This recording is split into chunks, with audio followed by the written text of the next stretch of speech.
కోటవర్తుల మండలం గొట్టివాడ శివారి అరకు గ్రామంలో 49 రోజుల పాటు పోరాటం చేయగా మా గ్రామానికి రోడ్డు నిర్మించడం జరిగింది. అలాగే ఇక్కడి నుంచి గొట్టివాడ వెళ్ళి చదువుకునే వాళ్ళమి.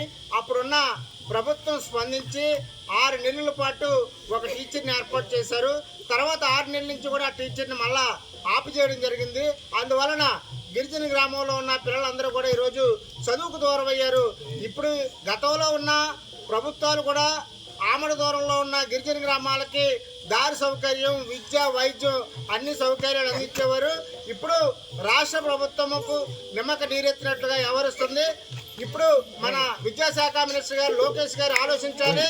మా అణుకు గ్రామానికి గతంలో ఏ విధంగా అయితే టీచర్ని ఏర్పాటు చేశారో ఇప్పుడు కూడా ఏర్పాటు చేసి మా పిల్లల చదువుల్ని చక్కదిద్దాలని, ఎప్పుడు కూడా కొండకి అడవికే పరిమితం కాకుండా మా పిల్లలు కూడా విద్యకు అందుబాటులో ఉండేటట్టు, వైద్యానికి అందుబాటులో ఉండేటట్టు చూడాలని రాష్ట్ర ప్రభుత్వాన్ని కోరుతున్నాం.